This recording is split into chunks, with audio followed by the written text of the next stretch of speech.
Welcome back to the Randomizer, the series where I play an assortment of random games that I stumble upon throughout my never-ending journey across the wide-open digital plains of the World Wide Web. Most of the time I make no effort into finding particular games. I mean, the only requirements for this series in terms of which games I choose to feature is that they just need to be free. They can be browser-based games, they can be anything off of GameJolt or itch.io or even Steam. It really doesn't matter. As long as they are free to play, then they qualify for this series. They don't really need to be good either. As long as they have really interesting concepts and as long as they manage to catch my attention, then I'll play them. Well, I should say probably, because that doesn't mean I will play them. There is no particular theme for today's video. There are at least 2 games that I'll be showing off today that are space themed. 2 of the games I'll be playing today were also made by Japanese developers, but that's about as much of a theme as you'll be getting today. The first game that'll be stepping up to the plate today doesn't really have a title. It's just called Planet Simulation, which is still pretty accurate because that's exactly what it is. It's a planet simulator. It's another game from the Danball website, and I have featured some of the Danball games on my channel in the past. In one of my previous randomizers, I played Irritation Stickman, and back in 2016, I featured Powder Games 1 and 2. Powder Game 1 in particular, I used to play a lot back when I was in elementary school, but another Danball game that I didn't play as often as Powder Game, but would still mess around with from time to time,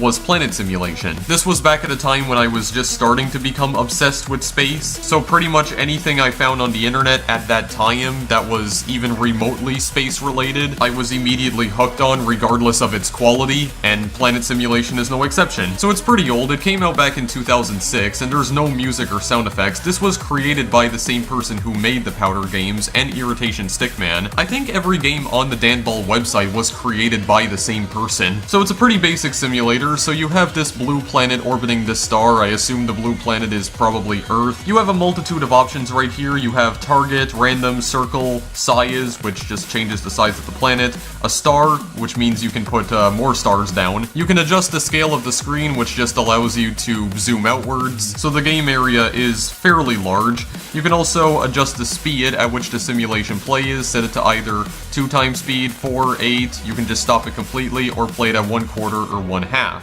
You can also reset the simulation entirely, and it'll always reset to the blue planet. You also have different tracks here, as you can see, so whenever a planet moves around, it leaves behind a trail. And you can change the shape of this trail. You have a line, you also have a long line, a point, or you can just disable the tracks entirely. For ultimate realism, I guess. You can also change the color of the planets. You have red, orange, yellow, green, cyan, blue, purple, pink, gray, white, and this question mark right here means when you place down a planet, it'll just be a random color. Same thing goes for the stars. So how about we place down some planets here? So this circle option will make it so that each planet you place down will orbit the nearest star. It'll orbit in a circular fashion. One thing that is pretty cool is that the planets themselves are all affected by the other planets that are orbiting the star. So if they fly very close to each other, they'll get caught up in each other's gravity, and you may wind up with the planets getting knocked out of their orbit or getting shot out of them. For instance, we can try placing more planets orbiting the star, and eventually things are just going to get completely crazy. Well, yeah,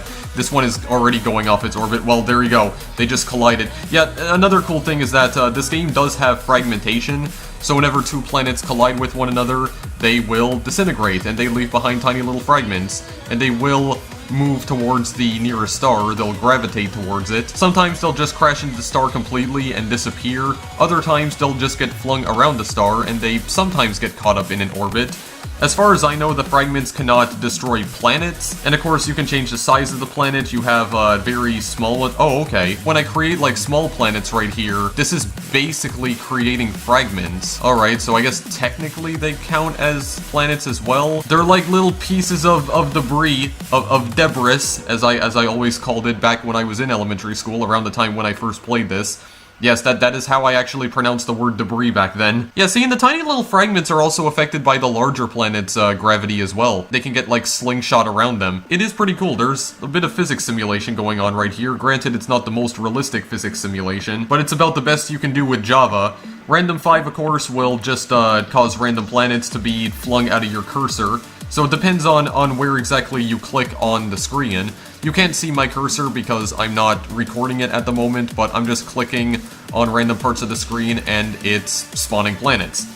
Now, there are different random options. You have random 1 to 5, and I believe the different random options changes the speed at which the planets are launched out of your cursor when you click on a various part of space, but I think those are the only attributes that it alters. And then of course you can zoom out to see where all the other fragments are. Okay, that planet is like orbiting all the way outside of our little solar system. Okay, yeah, they're like orbiting. Okay, I don't know why that planet just disappeared for no reason. I am surprised, like a lot of these fragments did end up getting locked in an orbit around the star. Of course, you can place down multiple stars. You click on the star option, you just click on a point in space, it'll spawn a star. Unfortunately, the stars cannot be moved. They just remain stationary. You can create some really interesting physics anomalies by placing down a multitude of stars within a confined area like this. Then you can just spawn a whole bunch of planets. If you just left-click and hold down, it'll just constantly spawn planets. So then you can just do all sorts of crazy crap like this. You can just move your cursor all around the screen, just keep on spawning planets, and just watch all the pieces fly. Watch them all collide with one another. They just careen into one another and they disintegrate. It is really fascinating just to watch though, because all of the trails that are going around, I can make them even longer. I can almost create art with this. I very much enjoy the way this looks. Really nice indeed. Yeah, I don't really like the points because it just makes it even harder to see. Or they look even worse, at least in my opinion. Yeah, then you just have some fragments that are just kind of cruising along. Somehow they manage to avoid some of the stars. You can also place more planets out here. I don't know if there's a limit as to how many planets you can place down on the screen or how many planets there can be all at once, but you can just place them in the outer edges of the solar system. I don't know why some of them disappear. They just randomly despawn? Don't really understand what's going on there. I guess they can't move out too far from the center star, otherwise they'll despawn, which I guess makes sense. As for the target command, this makes it so that you can launch a planet in a very specific direction. So you left click, the planet doesn't move immediately, but when you pull back your cursor, you can see there's a red line that appears, so you can adjust the trajectory of the planet, then you can release left click and it'll fly in that direction. Now for the record, you are pulling it backwards, and that line will show you which direction it's going to go, so it's going to go in the direction of the lion and not the other way. There's also these options that are blanked out that you can still select, but they don't do anything because they're not programmed into the game. And yeah, I don't have that much more to say about this, guys. It's just a very simple planet simulator. You can just place down all sorts of planets. You can create your own solar system with it, I guess. But if you want, you can just mess around with the physics simulation right here, just cause a multitude of planets to crash into each other and then just watch all their fragments fly. It's art and it's very beautiful. Or if you want to target a planet directly and destroy it, just like this. Okay, never mind. I just flung it out of its orbit though. Hang on. Let me try that again. Let me try that again. Just want to launch it right into... Darn it, I keep on missing. Just go. Into the planet, thank you very much. Yeah, so if you just want to bully the other planets, just want to bully them around, yeah, sure, you can do that. Just make them collide with one another. What if I make it orbit around 3 stars right here? Okay, well that doesn't work, but hang on a second. I can make him orbit out, like, far enough just so that it doesn't get flung directly into the star. Okay, yeah, that actually kind of works. Orbiting around 3 stars right here, but of course the gravity is a lot stronger. And it doesn't stay in the same place either, because obviously all the other stars are having an effect on the planet as well. Yeah, I'm kind of surprised. It's kind of working. It's kind of working. It gets dangerously close to the yellow star over here, which worries me, but it seems to be a relatively stable orbit. Well, definitely not stable, but I mean, it's surviving somehow. And then we just have a sudden ambush of planets just invade the solar system. There we go. Very nice. Oh my god. Just absolutely beautiful. I don't really like how the planets just disappear when they fly into a star. I kind of wish they would just like explode and their fragments would move outwards. I don't like how everything just gets deleted when it flies into the star, and I kind of wish there was a way to make the stars explode too. I'd like to see how that would look. Also, if you want to delete a planet or a star, you can just left click on it, or, well, hang on a second, I think you need to press target first. Or do you? Or do you need to press star? Yeah, so if you have the star option selected, you can just left click on a star in order to remove it, and then everything will just fly out into the solar system. They'll just go on a grand voyage throughout deep space. And you can also do the same thing with the planets, but again, I think you need to have the star option selected, because I think this is the only one that allows you to delete objects. You can only delete objects that way, and then of course you can speed things up or you can slow things down. So if you want to watch them fly around the star a lot more slowly, I guess watch it in real time, as if you were watching the actual destruction of a variety of planets. Just spawn a bunch of planets and watch them all collide with each other and just disintegrate into various fragments, and I don't have anything else to say about it. If you like watching colored lines fly across the screen, then this game might be for you, but you probably won't be messing around with this for like more than 10 minutes. If you value your limited time on planet Earth, then you probably won't be playing this for too long. But it's just a cool little sandbox that you can get into and just play around with for a little while. Okay, the fragments like exploded out of them that time. There we go. Now they're flying. They're flying far. Flying far, flying out into the solar system. Wow, okay, yeah. Got some speed on that. Got some momentum on that. Very nice indeed.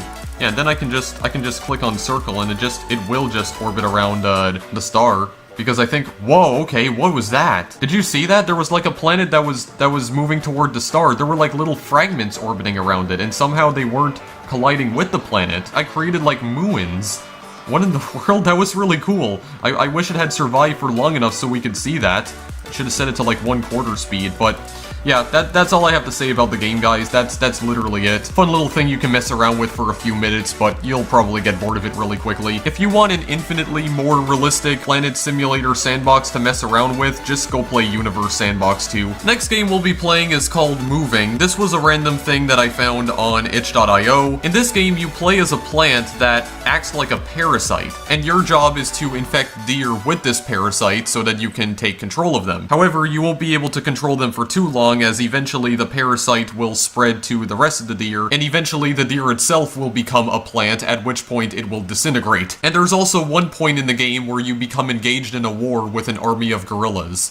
Don't ask me why. This is the other Japan-developed game that I was talking about, and the first Japan-developed game was the one we just played, Planet Simulation. So without much further hesitation, how about we just get into this here? So this deer is just gonna hop along. I really do like this music, and it's all pixel graphics, by the way. This was built on Unity, though, which it really does not seem that way. But you have this really weird tree. You left-click on it. Well, actually, I think you have to click on the deer, if I'm not mistaken. Either that or you have to wait for this cutscene to end first. Wait a second. Okay, yeah, you do need to wait for the cutscene. But yeah, it'll spit out this little plant right here, and then you can control the deer with either the A or the D keys.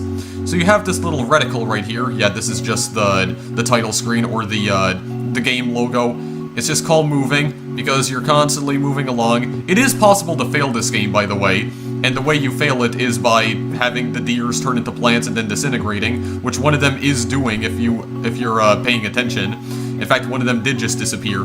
So yeah, you have to run quickly, otherwise the deer will eventually die. So in order to keep spreading your seed to the rest of the animal kingdom, what you have to do is that you have to just left-click on all of the deer. Usually it'll lock onto them automatically. Wow, okay, I got like a double right there. I infected 2 deer all at the same time. So yeah, you just aim this reticle, you left-click on the deer, and you can assemble your army. Oh wait, that somehow got them. Okay, we just have a little army of deer right here, and we're gonna go and kill some gorillas with it. I have no idea why, but the gorillas are like sentient. They have spears. They try to attack you with spears, and they do kill you instantly. Or at least they kill the deers instantly. But you'll still be able to control all the other ones, and I believe we are coming up to them right about now. I'm not sure if this game has a proper ending. I don't think it ends, or at least I presume it doesn't. I would assume that after I kill all the gorillas, it probably just resets, or it just keeps looping infinitely. So the way we kill the gorillas is by just launching plants at them. Unfortunately, you can't control the gorillas because it will just kill them outright, as you can see. You have to try and avoid the spears, because it will kill the deer instantly, as you can see. I'm trying to go right here. Why can't I kill this guy? There we go. Thank you very much, and then I have to destroy you. And there we go. He just turns into plant mush. That's pretty much it.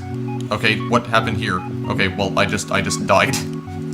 Yeah, and then when you die, the game will just reset. It'll start back from the very beginning. One feature that I did discover off screen, though, is that you can press the spacebar in order to speed up the game tremendously. So it's kind of like a frame skip option, and this is actually what I mean. I'm just going to demonstrate this right here. So you press and hold the spacebar, and as you can see, the game is moving incredibly quickly now. Unfortunately, it makes the game almost impossible to play because everything's moving so damn fast that you can't see what's going on. I swear to God, one of my deer was just moonwalking. Oh my God, one of them is moonwalking. What in the world? What are you guys doing, for goodness sakes? They're all moonwalking. What is going on? I guess they're like waiting for the rest of the pack, but okay, cool. Just keep on being weird, guys. Keep on being bizarre. Keep on doing your bizarro things. Okay, maybe try to move away from the spears. Yeah, because I can still get them from all the way over there. Like I can keep shooting more seeds at them from all the way over here. Yeah, very nice. And I can still kill them before they even get the chance to throw their spears. That's very nice indeed. Let's see if I can do this better. I can only fire one seed at a time, or okay, maybe I can. Like maybe I can fire more. Because hang on a second, I was able to throw 2 of them at the same time right there. But maybe because I wasn't targeting one of them? That's the only reason why it worked? Yeah, it seems like you just keep on going. I don't really like how the game resets all the way back to the beginning, though. The music did just change, however. Okay, yeah, it seems like the seed doesn't always have to be near the deer in order for this to work. Sometimes I can just infect them when they're close to it. I don't know if this has an ending. Maybe it does. Maybe we'll find out. Or maybe it just loops infinitely. I have no idea. Why did that guy just die, like, instantly? Didn't I just infect him? Okay, no, we already have some other guys over here. Yeah, I really wish I could take control of the gorillas. Because I have the spears, which I would assume would be a much more deadly weapon. Or, well, I mean, it is a much deadlier weapon, because it kills everything instantly. Here, just throw this at you. Oh my God, there's a lot more of them. Much more of them. There we go. You all just turn into mush. I'll just turn to mush, please. Turn you into fertilizer. And they all just retreat back into the ground. And grow into plants. Ready to start anew. Alright, well I'm not encountering any more deer right now, so this might possibly be the end. We're just going. We're just going and we're okay, yeah, we are gone. We just left the game world. Okay, now we're all turning into mush. Yeah, I guess this must be it then, because all of my deer are just dying. But there's only like one guy that's left right here. Okay, where is he going? He made it to a pond. Is he gonna drink from the pond? Yeah, what are you looking at me for? Can you just... Okay, he's going in the water? And let me guess, he's going to turn into that weird tree that we saw at the beginning? Or... no? Oh yeah, he does. My predictions were correct.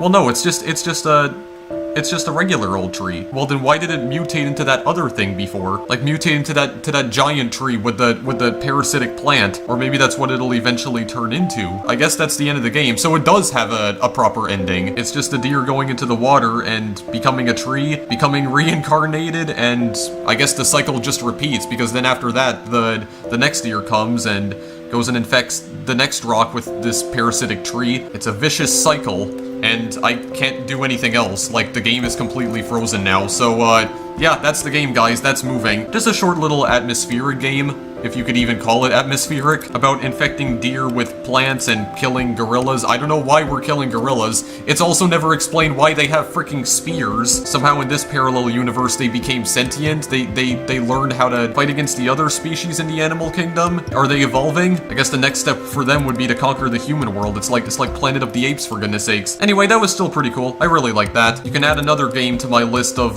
one-part full playthroughs that I've done on my channel in the past 6 years. And the last game I'll be showing to you guys today is called Galcon 2 Galactic Conquest. This is the direct sequel to Galcon Fusion, a really old indie game that came out all the way back in 2010, and the sequel came out in 2014. This is a real-time strategy game where you play as a faction attempting to take over various planets in outer space, and the first faction to take over every single planet wins. I do find it kind of strange that Galcon 2 in particular is free to play, because the thing is, there are 3 Galcon games that were released on Steam. There was Fusion, which is the original, there was also Legends, and of course Galactic Conquest, which is what I'm playing right now. But Galcon Fusion and Legends were not free, they were commercially released products. They cost about $10, or at least the original did, and the original can still be purchased on Steam even today. It was never removed from Steam at any point in time. So the developer's decision to make the sequel free to play is an interesting one, to say the least, considering the previous Galcon games were not free. Initially, I was planning on making a video of Galcon Fusion Fusion instead, but when I found out that there was a more recent game in the Galcon franchise,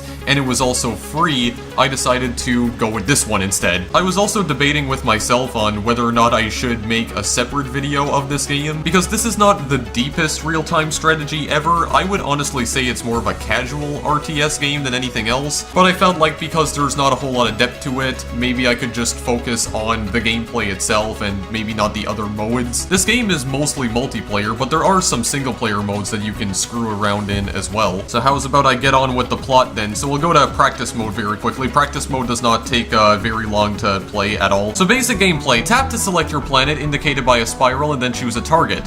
So what we're doing here is that this is our planet that we've already captured, the blue one, and then what we have to do is that we click on it in order to select it, and then we click on the red enemy planet right here to send a swarm of ships toward that enemy planet and try to take it over. And are we gonna need more? Okay, we're actually going to need more. Well, just take it over. There we go. Very nice indeed. The number is ships on the planet. Large planets produce more ships. Gray planets are neutral. Take over the neutral planet so that you can produce enough ships to conquer the enemy. So basically what it's saying is that this number represents the amount of ships that are currently docked on this planet in particular. And you click on this planet in order to send a wave of ships towards either an enemy planet or a neutral planet if you want to conquer it. And the amount of ships that it sends in order to do the job is exactly half the amount of ships that are currently docked on that particular planet. So for instance, if I had 100 ships, I tell it to go and attack an enemy planet or try to take over a neutral one, it'll send out 50 ships. And then after that, I'm just left with 50 ships, and then if I go and give it another order immediately afterwards, then it'll only send out 25 ships. But there is another feature it'll introduce to us later on, which allows us to click on multiple planets at a time, so that all of the ships on those planets will be sent towards just one planet in particular. But for now, we're just going to try and take over this enemy planet right here, or this neutral planet I should say, and then we're going to actually click on both of them, so we have both blue planets selected now, and we throw all of our ships towards this enemy planet. You just go and launch an all-out assault on it, and actually this is gonna take a little while. Well, I mean, it's not gonna take a while, it's just gonna take us a few more ships in order to get the job done. So, the gameplay here is mostly the same as Galcon Fusion. There you go, we just took it over. So select multiple planets by tapping them individually, or select all by double tapping one of them. Tap the percentage indicator to change your fleet size. Actually, I didn't know that because I saw this slider here before when I was playing this off screen, but I had no idea what its purpose was. So I actually didn't know this. So let me try this out here. 100%. Yeah, it throws all of my ships towards it. Well, that is very useful information indeed, because I was not aware of that, but the default setting appears to be 50%. So I took over all these planets, we're gonna select all 3 of them, and just throw all of our ships towards one planet in particular. We're gonna see if we can try double tapping it. Okay, this ship is like stuck behind this planet right here. Come on. You know, there was a .io game I covered on my channel a while back called Space1.io. I'm wondering if that game took its ship design from Galcon Fusion, because all the ships in that game were designed exactly like triangles, and so are Galcon Fusion ships, and Galcon Fusion came out like 7 years prior, so I don't know if it was inspired by Galcon Fusion maybe. I have no idea, but we just completed the tutorial, so we're gonna go and get into a game right here. This is like a tutorial game where we're playing against a bot. Like I said, this game is mostly multiplayer.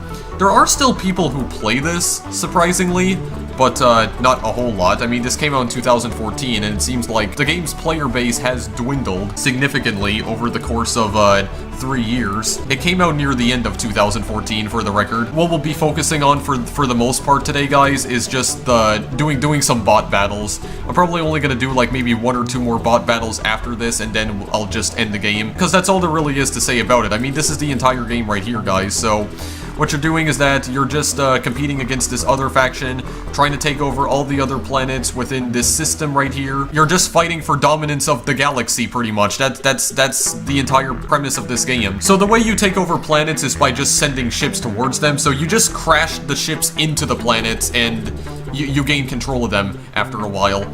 After you eliminate all the other ships on that planet, then you'll gain full control of it. And we just gotta send all of these ships out towards here. Yeah, so we need to get rid of Red Guy over here, because he's gonna send his fleet to try and conquer our planets, but it's ours, and we can't let him have them. So we gotta eliminate the threat right here. Also, I have no idea why, but it seems like the ships are constantly getting stuck behind everything. I guess one thing I could do is just like wait until we've assembled enough ships right over here, because we will receive more ships over time as the game goes on. Okay, what is happening? Sorry about that, guys. I just looked over at OBS and I noticed that the entire screen froze, so I had to restart the recording here. I'm creating like a new subclip. Hopefully all the other footage wasn't completely frozen. I hope not. Also, by the way, I am recording this at 60 frames per second, but you may notice in the video that the frame rate appears to be a lot lower than that. That's not a problem with the game, it is a problem with OBS. It seems like OBS cannot properly capture this game. Not really sure what's going on there, but I do apologize, guys, but there's not really anything I can do about it. It seems like there are some games that just cannot be captured properly, even with OBS. Yeah, as you can see, I'm just selecting all of my planets now, and just telling all of them to go and attack this one guy over here. Oh wait, we already got them. Okay, so I guess if I eliminate the faction altogether, then it doesn't matter if I have any more neutral planets, because they're not part of a particular faction, so I'll just beat the game anyway. Alright, I understand. How about I go and try out some mods here? So yeah, you have the local mods, which I believe were made by the developer himself. You have Classic, Turns, Duel, Bot War, and Bricks. I don't know what Bricks is. Bot War allows you to compete against multiple factions. What is Bricks? I'm very curious as to what this is. What in the world? It's Breakout. Why is this in the game? This has nothing to do with asserting dominance over the universe. Oh, it doesn't even stay within the boundaries of the game window. Or the game screen. Like, the ball bounces over these lasers right here, or it bounces off the lasers. I can just move the pad out of the lasers. Very well programmed indeed. It's just so well programmed. Well, I don't know what else to say about this, guys. I mean, it's Breakout. What more can you say about this? Well, there you go. I did it. I beat one level of it. Oh, I see. I think it gets faster and faster as it goes on. Okay, well, I don't really want to play this. So just let me out, or does it keep on resetting? Yeah, it does. Okay, so I have to get out of here then. Well, in that case, how about we go and play Bot War? Yeah, for some reason it does this thing where it plays extremely fast, but then if you just pause the game and press the play button, you can actually begin playing the game. You're controlling the white faction right over here, and this is gonna get real fast, real quick. So hang on a bow. What in the world? I was trying to take that over you pile of garbage. You didn't even give me a chance. Oh god. It's happening so quickly. Okay, wait. I want to get you back. I want to get you back, please. Please and thank you. Oh, come on. I'll go over here then. I'll grow over this way, or I'll move my business over here. Okay? Is that a lot better? Oh god. As long as nobody assaults me. Okay, never mind. Everyone did just assault me. Well, at least it just restarts immediately. This is not exactly fair, because I mean the blue guy in particular has already like grown so much of his faction. He's grown so much of his alliance. There's no way I can take that over. I mean, I guess the entire point of this mod is to just watch the AI duke it out against each other, kind of like a watch mode. But I mean, it is possible to play the game if you just pause the game and then press play, because for some reason it just moves at light speed if you don't do that. No. I'm gonna destroy you. I'm gonna destroy every single one of you. I will win. I will win. Yeah, I guess you just need to go immediately. I guess that's the entire point. Go take you. No. I want this planet, please. Please and thank you. Oh my god, dude. Give it to me, please. Okay, fine. Maybe I can just wait. I mean, waiting is a little bit dangerous because I don't know where exactly they're going for. Okay, I guess they're just ignoring me altogether. Fine then. Unfortunately, I can't, like, I can't send ships to any of my own planets. Can't do that, unfortunately. Like, I can restock some of the other planets that are running low on ships, that are about to be conquered by the enemy. Can't do that, unfortunately. Fine. In the meantime, while you guys are distracted by that, how about I go and, branch out over to here, then, in that case? Yeah, this is really bizarre. Like, they're not even paying attention to me. They're not even acknowledging my existence at this point. Like, I have so little power that it's not even fair. Like, it's just pointless. Fine, then. Also, if my pilots could, like, actually stop being stupid for just, like, one moment in time, They can actually get around the planets. That would be very ideal. Okay, now you guys are actually noticing me. Fine. Now we're engaged in a real war. I'm surprised I actually managed to survive for this long. But yeah, this is just another little mod. I assume this was meant to be more of a watch mode. I don't know why there's like a console right here. Like there's console commands. Not entirely sure what that's all about. Okay, I just need to... Guys, holy crap. Don't do this to me right now, okay? Give me a fighting chance. The red faction got destroyed, like, immediately at the beginning of the last round. In fact, they were destroyed so quickly, I don't think I even saw them. Okay, what should we do here? What should we do here? I think we should go over this way. Okay, I'm just fighting against the blue guy again. The blue guy is at a, like, very unfair advantage here. He branches out so quickly, I got no time to react. Here. This is not enough to destroy me. This should be enough to take back this planet from his mighty hands. Oh my god, dude, what even is this, for goodness sakes? Fine, you know what? If this is how you want to play it, this is how you want to play it. Why is he just sending more ships to a planet he's already conquered? I don't understand what you're even doing. Oh my god. Okay, maybe a better strategy would actually be to, like, go and take over the very small planets immediately, so that way I can get control of as many planets as I possibly can from the very start of the game. Well, I mean, I'm already dead, so it's not like it even matters. What is Ultracon? Hardcore mode. Oh my god. I can set up to 35 bots. You know what? Fine. I'm ready to engage in a war. I'm ready to engage, boys and girls. Wait, how do I begin? Do I press enter? Do I restart? That just resets all my settings. Maybe it's this star right down here. Oh yeah, it is. What in the world? Whoa! What did I create here? I created like a rainbow ring. What in the...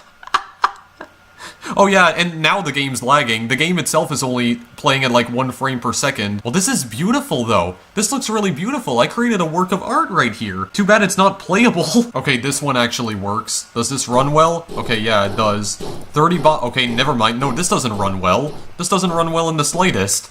Oh god. Well, I mean, this is still pretty cool. You can create like gigantic maps with this. But the only problem is that when you create really large maps like this, it runs like dog shit. It's still pretty cool though. I am controlling the blue faction over here. Yeah, I have to take over all of the neutrals, the neutral planets, because I put down like hundreds of them. That's really interesting though, because it forms all of them in like a circle. Is that how it's designed? That's really interesting. I guess I'll go and throw my ships over there. Oh yeah, and okay, I guess my ships have a lot more power because it's like 6 of them at a time now? Like it's adding 6 ships to that planet every single time I throw something at it, or every time it crashes into the planet. Okay, yeah, the game is just like completely breaking, guys. This is not playable. Let's just stop. This one might be a little bit more playable though. We might be able to see some real action unfold right here. Yeah, look at all the ships flying around. That looks really cool. Yeah, you can create some like insanely gigantic maps with this. Okay, that's pretty cool and all. But you know what, guys? I don't think I'm gonna play this any longer. That's all I wanted to show regarding Galcon 2 in particular. I have nothing more to say about this. That is really cool though, how you can create like really gigantic maps with these mods. There's a lot of possibilities right here. It does seem like this mod in particular was made by a member of the community and not the developer himself. I like that, I really do. But I'm not gonna bother with it for now. Yeah, and it seems like I can just generate some new maps. So yeah, I think they are all procedurally generated. And very quickly, I guess I could show you the server list for the multiplayer guys, but as you can see, not a lot of people playing this at this time. Only 48 players, 64 servers, only 38% of them are active. What even is this? Texas Hold'em? Is this like some other mod? This is so strange. Wait, what is this? New and feature color random ship triangle. I do know that you can change your triangles. Oh, if I want different planet colors, I have to purchase them with in-game tokens? Oh, I have to buy them. This game does contain microtransactions, huh? Those smelly old macro-transactions, huh? I mean, it's free to play. What more was I expecting? Oh wait, no, I get more colors from here. Okay, these are just like the types of planets. What other ship options do we have? The triangles, BTL-99, Scientist, Triton, Lightning, Trapezoid. Oh god, there's actually a lot of them here. Okay, that's cool and all, but I don't feel like spending money on this game. This is not a game that I would personally spend money on, honestly. What is also really cool is that it does show you like a demo here on the main menu, showing 2 factions battling it out with some of the other ship types right here, like the other ship shapes. That's it for the randomizer video, though. Those were the 3 games I wanted to show you guys today. Planet Simulation, it's a very simple planet simulator. You just add planets around various stars, see how they interact with the different physics. And there's also fragmentation. If they collide with one another, they disintegrate into tinier pieces. There's not a whole lot to it, and if you want a very realistic planet simulation sandbox game, I would recommend that you just go purchase Universe Sandbox 2, but just something you can have fun messing around with for maybe 5 or 10 minutes. Moving is just a really short indie game about infecting deer with plant parasites and killing gorillas. Gorilla warriors, I'll have you know, because they've learned how to use spears. I'm surprised they're using it against deer and not humans. I guess first they take over the animal kingdom and then they go for the human race. And then you have Galcon 2, which is a direct sequel to Galcon Fusion. Really old indie game. This one is not as old, but has been out for a few years. Not that many people playing it anymore, but it's still really cool. It's like a very simple real-time strategy game where you just go and crash ships into other planets in order to take them over. Don't ask me how that works. In fact, the game's description on Steam describes Galcon 2 as a galactic demolition derby. The links to all 3 of these games are in the description. You can go and download them right now. You can play them for free. Just warning you ahead of time, though, that Galcon 2 has microtransactions. I can kind of forgive it here, though, because it seems like the microtransactions just allow you to purchase different cosmetics. It doesn't seem to be pay to win, where you can just buy Galcoins in order to acquire upgrades. It doesn't seem like there are any upgrades you can collect, just cosmetic items. I'm not sure if you can collect Galcoins by simply playing online matches, because I haven't tried any of the online matches, because personally I have no interest in them. I still don't appreciate the fact that they exist in the game, but given that it's free to play and it just seems like you can use it to purchase cosmetic items and not upgrades that make you stronger, I can forgive it a little bit more. Blow up planets, infect animals with parasitic plants, and, well, I guess technically blow up even more planets in Galcon 2, and expand your faction even further in your quest to dominate the remainder of the galaxy. As I mentioned when I play Text Wormhole, indie games are truly a weird specimen, especially the Japanese ones. Thanks for watching as always, guys, and I'll see you in the next video I make. Later!